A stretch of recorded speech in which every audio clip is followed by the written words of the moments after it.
Good morning बच्चों। तो कैसे हैं आप लोग? आई होप कि आप लोग बहुत अच्छे होंगे, खुश होंगे, मस्त होंगे, खुशहाल होंगे और मन लगाकर पढ़ते होंगे। पिछले क्लास में हम आप लोगों को टेम्पल आर्किटेक्चर में पिछले क्लास में हम आप लोगों को टेम्पल आर्किटेक्चर में बताए थे, जिसमें कि टेम्पल आर्किटेक्चर 5 तरह के होते हैं, जिसमें 3 तरह के हम आप लोग को पढ़ा चुके हैं, जैसे कि पंचायतन स्टाइल, द्रविडियन स्टाइल और नायका स्टाइल। इन तीनों स्टाइल के बारे में हम अच्छी तरह से पिछले क्लास में डिस्कस कर चुके हैं। अब आगे उससे हम पढ़ेंगे वेसर स्टाइल, यानी कि वेसरा स्कूल। वेसरा स्कूल में क्या सब है नया नया, उन सब मंदिरों को जोड़ के, उन सब मंदिरों का जो आर्किटेक्चर है उन सबको मिला के बनाया गया है वेसरा स्टाइल। उसके बारे में हम जानते हैं कि वो क्या है। ठीक है, तो आइए हम पढ़ते हैं वेसर स्टाइल। किसके बारे में हम पढ़ेंगे? वेसरा स्कूल। किस स्कूल के बारे में जानेंगे? तो Vesara school. Vesara school also known as the Karnataka school of architecture. Vesara school को हम लोग कर्नाटका स्कूल के नाम से भी जानते हैं। किस स्कूल के नाम से जानते हैं? तो कर्नाटका स्कूल के नाम से जानते हैं। It was conceptualized under the later Chalukyas rulers in the mid 7th century AD। क्या कहता है कि ये जो है वेसरा स्टाइल को हम लोग कर्नाटक स्कूल स्टाइल के नाम से भी जानते हैं। और यह जो है मंदिर, यह जो स्कूल है, यह जो वास्तुकला है, वह चालुक्य शासक के समय में बनाया गया था। तो कब बनाया गया था? मिड 7th सेंचुरी, यानी कि 7th सेंचुरी के बीच में बनाया गया था। It combined features of both the Nagara schools and Dravidian school and resulted in a hybrid style।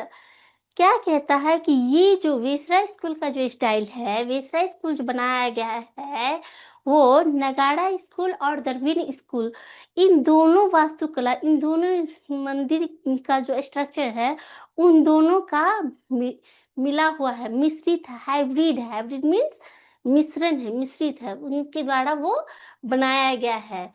तो क्या कहता है? Some of its features are as follows. और इसकी जो कुछ विशेषताएं हैं, ये सब यहाँ बताए गए हैं, वो सब हम जानेंगे। तो देखिए इसके अंदर क्या सब है।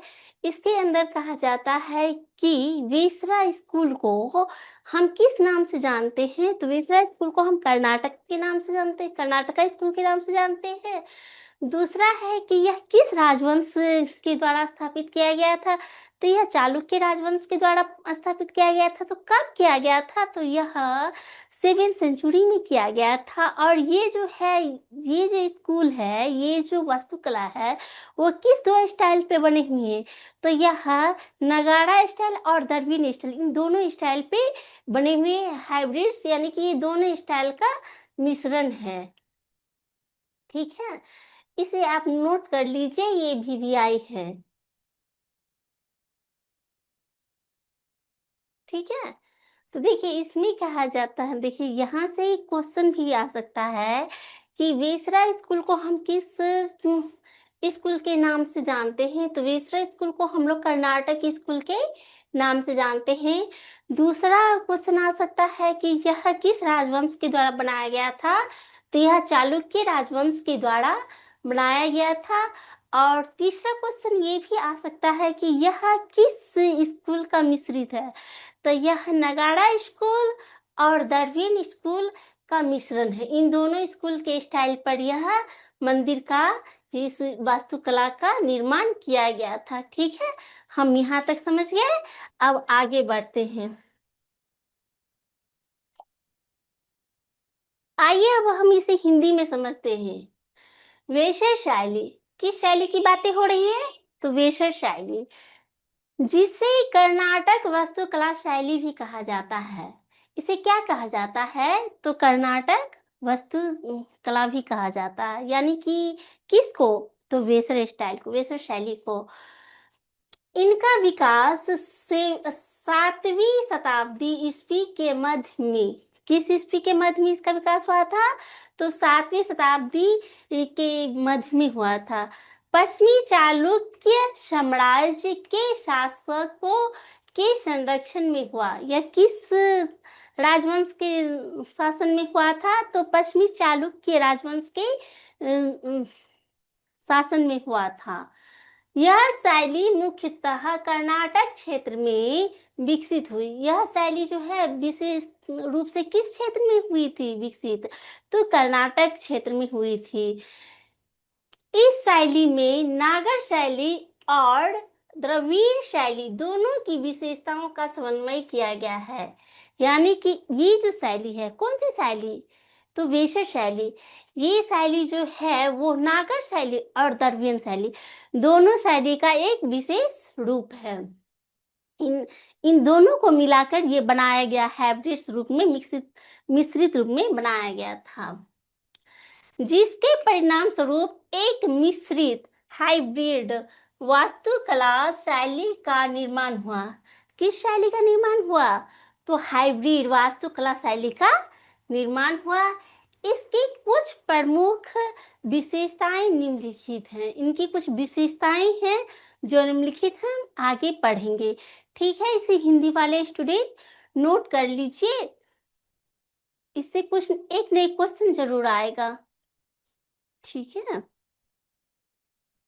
तो देखिए यहाँ पे कैसे क्वेश्चन पूछा गया है यूपीएससी में कि कर्नाटक वास्तुकला वेसर शैली को हम और किस नाम से जानते हैं? तो वेसर शैली को कर्नाटक वास्तुकला की शैली के नाम से जानते हैं, पहला क्वेश्चन। और दूसरा क्वेश्चन ये भी बन सकता है कि यह किस शासक के संरक्षण में बनाया गया था? तो यह चालुक्य साम्राज्य के शासन के समय में बनाया गया था। तीसरा क्वेश्चन ये भी आ सकता है कि नागर शैली और द्रविड़ शैली दोनों की ये मिश्रण है। वेसर शैली किसकी मिश्रण है? तो वेसर शैली नागर शैली और द्रविड़ शैली का मिश्रण है। वो दोनों को मिलाकर, उन दोनों का जो कंस्ट्रक्शन है उनको मिलाकर एक हाइब्रिड, एक मिश्रित रूप में इस मंदिर का निर्माण कराया गया था। जो इसकी विशेषता क्या है सब हम आगे पढ़ेंगे। ठीक है, यहाँ तक हम समझ गए, अब आगे बढ़ते हैं।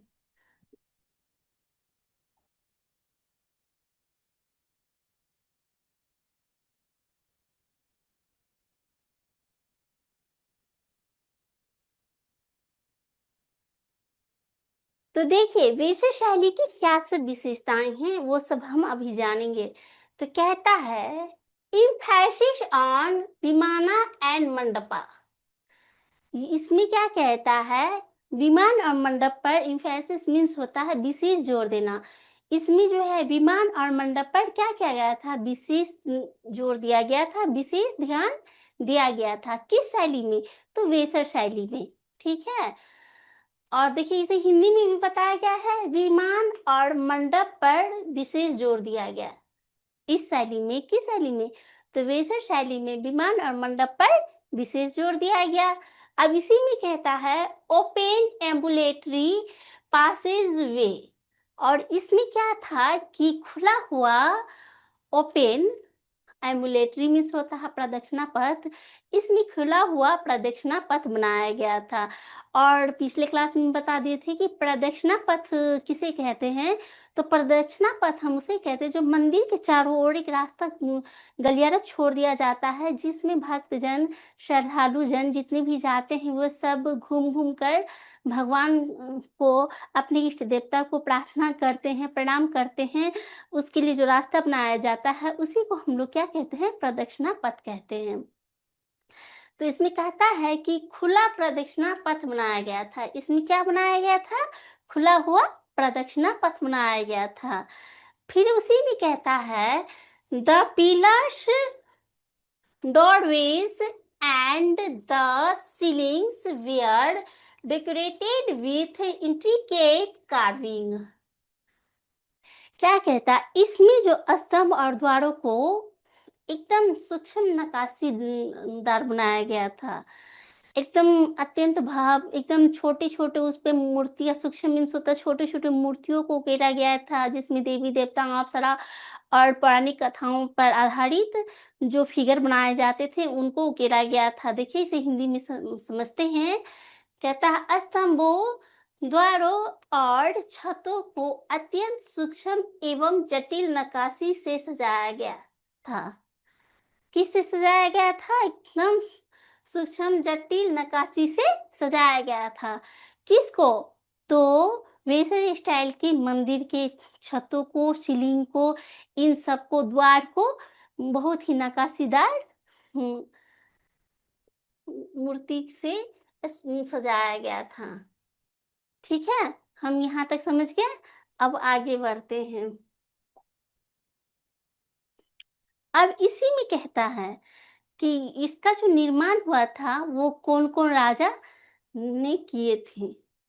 उस समय कौन-कौन से राजा आए थे जो निर्माण किए थे? तो देखिए कहता है 3 prominent dynasties that made Visaria style temples were the following। यहाँ पे जो कहता है कि इसमें जो है 3 राजवंश, 3 डायनेस्टीज मीन्स 3 राजवंश जो हैं इसमें मतलब मंदिरों का निर्माण कराने वाले हैं। कौन से मंदिर का? तो बेसर मंदिर का जो निर्माण हुआ था उस समय 3 राजवंश आए थे। कितने राजवंश आए थे? तो 3 राजवंश आए थे। तो देखिए इसे हिंदी में समझते हैं। वेसर शैली के मंदिर का निर्माण कराने वाले 3 प्रमुख राजवंश निम्नलिखित थे। ये वेसर शैली के जो मंदिर का जो निर्माण हुआ था तो उस समय 3 प्रमुख राजवंश उनको निर्माण कराए थे। देखिए ये सब इम्पोर्टेंट है, वीवीआई है, इन सबको आप लोग नोट कर लीजिए। ये सब क्वेश्चन यूपीएससी में आया हुआ है। ठीक है, तो देखिए कहता है चालुक्यास ऑफ बदामीज एंड कल्याणी। चालुक्यास जो है वो बदामी और कल्याणी मंदिर का निर्माण करवाए थे। तो आइए इसे हिंदी में समझते हैं। बदामी के चालुक्य तथा कल्याणी के चालुक्य ने इनका निर्माण कराए थे। ठीक है, इसे आप नोट कर लीजिए क्योंकि ये बहुत ही इम्पोर्टेंट है। और यहाँ से चालुक्य बादामी केव जो है डायरेक्ट यूपीएससी उठा के पूछ चुकी है कि बादामी केव या बादामी मंदिर गुफा का निर्माण किस राजवंश के द्वारा कराया गया था? तो चालुक्य राजवंश के द्वारा कराया गया था। किस राजवंश के द्वारा कराया गया था? तो चालुक्य राजवंश के द्वारा कराया गया था। वो यहाँ से डायरेक्ट इस तरह पूछी हुई थी कि 4 ऑप्शन दिए हुए थे जिसमें सबके सामने अलग-अलग थे और उसी में था मैच करना कि चालुक्य बादामी केव लिखा हुआ था, बादामी मंदिर गुफा लिखा हुआ था। तो इसे आप नोट कर लीजिए। ठीक है, अब कहता है कि राष्ट्रकूटाज क्या कहता है? Rashtrakutas 750 to 983 AD। राष्ट्रकूट है। For example Kailasa temple in Ellora क्या कहता है कि जो राष्ट्रकूट जो थे, राष्ट्रकूट के राजवंश जो थे वो 750 से लेके 983 ईस्वी में कैलाश टेम्पल का निर्माण कराए थे। किस टेम्पल का निर्माण करवाए थे? तो कैलाश टेम्पल का निर्माण करवाए थे। वो कहाँ है? तो वो एलोरा की गुफा में है। वो मंदिर कहाँ है? तो एलोरा की गुफा में है। पहले भी बताए थे कि एलोरा की गुफा बहुत ही इम्पोर्टेंट है, आप इसे नोट कर लीजिएगा। और यहाँ से भी क्वेश्चन डायरेक्ट यूपीएससी उठा के पूछ चुकी है कि एलोरा का मंदिर, वहाँ पे मंदिर का नाम नहीं था कैलाश मंदिर, लेकिन ये लिखा हुआ था कि एलोरा की गुफा या एलोरा के मंदिर का निर्माण किसने कराया था? तो राष्ट्रकूट ने कराया था। ये यूपीएससी डायरेक्ट आपसे ये क्वेश्चन पूछ चुकी है, आप इसे नोट कर लीजिए। तो आइए इसे हिंदी में समझते हैं कि राष्ट्रकूट वंश 750 से लेके 983 ईस्वी में, उदाहरण के लिए कैलाश मंदिर एलोरा जो मतलब 750 से लेके 983 ईस्वी में राष्ट्रकूट ने कैलाश मंदिर जो एलोरा में है उनका निर्माण कराए थे। हम यहाँ तक समझ गए, अब आगे बढ़ते हैं।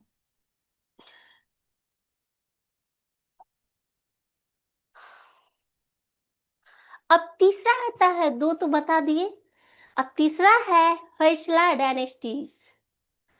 अब होयसला डायनेस्टी ने किसका निर्माण करवाए थे, किस मंदिर का निर्माण करवाए थे, उनके बारे में हम जानेंगे। तो कहता है Hoysala dynasty 1050 to 13 AD. Hoysala dynasty ने 1050 से लेकर 1300 एडी में एक टेम्पल्स का निर्माण किए थे जिसका नाम था टेम्पल एट हेलेबीडू। क्या है? हेलेबीडू एंड बेलूर, जो 1050 से लेकर के 1300 ईस्वी में होयसला राजवंश ने दो मंदिर का निर्माण करवाए थे जिसका नाम था, एक का नाम था हेलेबीडू और दूसरे का नाम था बेलूर।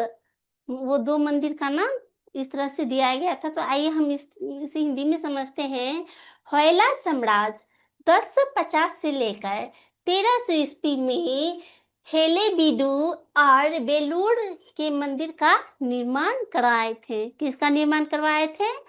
तो हेलेबीडू और बेलूर मंदिर का निर्माण कराए थे। इस तरह से वेसर स्टाइल का जो निर्माण हुआ था, 3 राजवंश करवाए थे और तीनों राजवंश के बारे में हम लोग समझ चुके हैं। अब आगे बढ़ते हैं।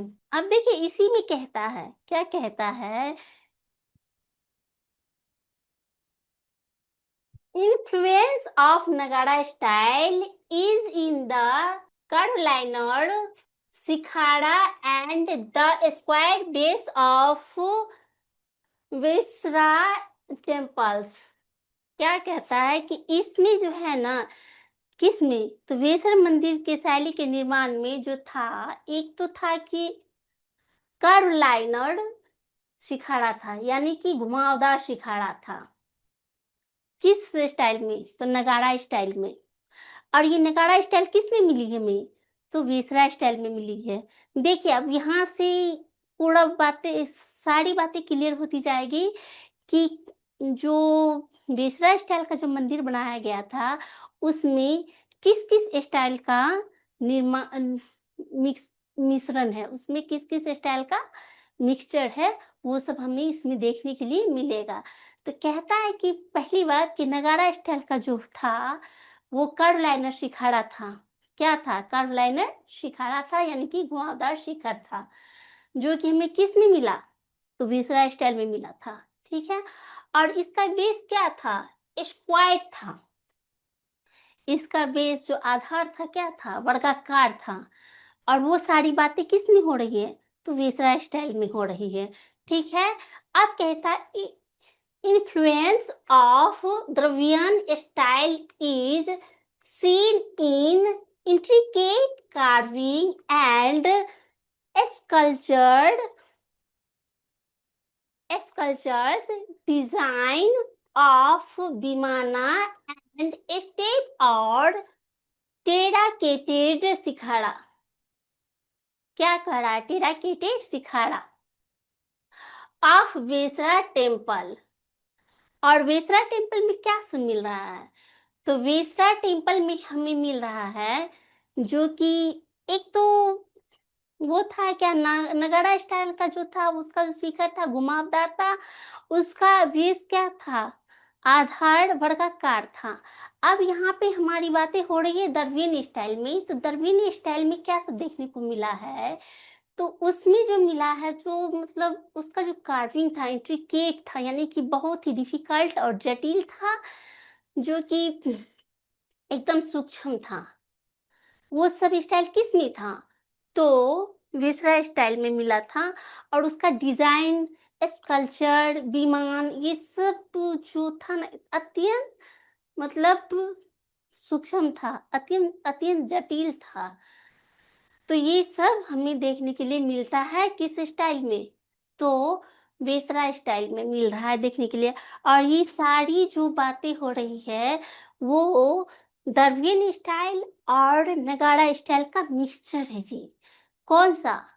तो वेसरा स्टाइल, ये सब स्टाइल जो है इस दोनों मंदिर का क्या है? मिक्सचर है, हाइब्रिड्स है। ठीक है, फॉर एग्जाम्पल लीजिए, इसका एग्जाम्पल है जो कि इसमें जो मिलता है, मतलब इसमें जो मिलता है किसमें? वेसरा स्टाइल में। तो उसका एग्जाम्पल है जैसे Dodda Basappa temple, Dambal temple, Ladkhan temple, Ladkhan temple at Aihole and temples at Badami. और इसमें कौन कौन से मिल रहे हैं बेसरा स्टाइल में? वो सब द्रविड़ स्टाइल का जो मंदिर है जो बेसरा स्टाइल में मिल रही है वो सब मंदिर है। कौन सा है? तो डोडा बसप्पा टेम्पल, रंबल टेम्पल, उसके बाद लरकन टेम्पल, और उसके बाद जो है कौन सा? एहोल टेम्पल जो बदामी है। और देखिए एहोल टेम्पल भी वीवीआई है, ये भी यूपीएससी पूछती है। एहोल टेम्पल इज बदामी, इसे आप लोग नोट कर लीजिए। तो एहोल का टेम्पल जो है बदामी, यहाँ से क्वेश्चन पूछ दिया 3-4 ऑप्शन में, एहोल टेम्पल बदामी वो ऑप्शन में दिया हुआ था मैच करने के लिए, उसमें डायरेक्टली अहोल और बदामी लिखा हुआ था। ये इसका ऑप्शन होगा आंसर। ठीक है, अब इसे हम हिंदी में समझते हैं। वेसर मंदिरों में नागर शैली का प्रभाव, उनके घुमावदार शिखर, कर्वलाइनर शिखरा, यानी कि उनका जो घुमावदार शिखर था किसमें? तो वेसर मंदिर में जो ये सब शैली था उन सब का प्रभाव देखा गया है। किस मंदिर में?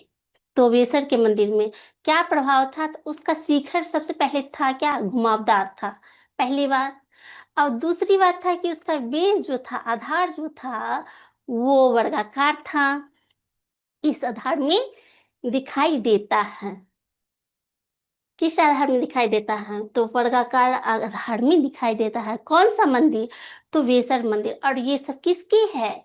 तो नागर स्टाइल और द्रविड़ स्टाइल का ये हाइब्रिड्स है, मिक्सचर है।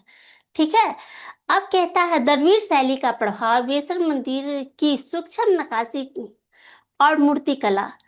अब देखिए यहाँ तक तो हम किसके बारे में जान रहे थे? तो नागर शैली के बारे में जान रहे थे। अब यहाँ से हमें द्रविड़ स्टाइल का प्रभाव देखने को मिलेगा किसमें? तो वेसर मंदिर में। तो उसका प्रभाव क्या था? तो सूक्ष्म एवं नक्काशीदार था, मूर्तिकला जो था क्या था? एकदम सूक्ष्म और नक्काशीदार मूर्तिकला थी। विमान की संरचना तथा सीढ़ी नुमा या मंजिलदार शिखर में देखा जा सकता है। इसमें जो विमान की संरचना जो है क्या देखा जाता है? तो सीढ़ी नुमा या मंजिलदार शिखर में देखा जा सकता है। उदाहरण के लिए डोडा बसप्पा, क्या है उदाहरण के लिए? डोड बसप्पा मंदिर, दम्बल और लड़ खान मंदिर, यानी कि दम्बल और लड़ खान मंदिर, एहोल बदामी के मंदिर। कौन कौन से हैं? एहोल बदामी के मंदिर। देखिए ये मंदिर सबके नाम में याद रखना है, कहीं से भी कुछ भी आ सकता है, इसीलिए हमें याद रखना है। जैसे कि देखिए हम रिपीट कर रहे हैं, आप लोग याद कर लीजिए। कहता है डोड बसप्पा मंदिर, पहला डोड बसप्पा मंदिर, दूसरा दम्बल लड खान मंदिर, कौन सा है? दम्बल लर्ड खान मंदिर, और तीसरा है एहोल का बदामी मंदिर, एहोल का बदामी मंदिर। ये सब वीवीआई है, इसे आप नोट कर लीजिए। ये सारी मंदिर हमें किस में देखने के लिए मिलती है? तो वेसरा स्टाइल में देखने के लिए मिलती है।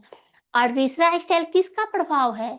तो वेसरा स्टाइल नागर स्टाइल और द्रविड़ स्टाइल का ही प्रभाव है। किसका प्रभाव है? तो नागर स्टाइल और द्रविड़ स्टाइल का ही प्रभाव है। हम यहाँ तक समझ गए। अब आगे बढ़ते हैं।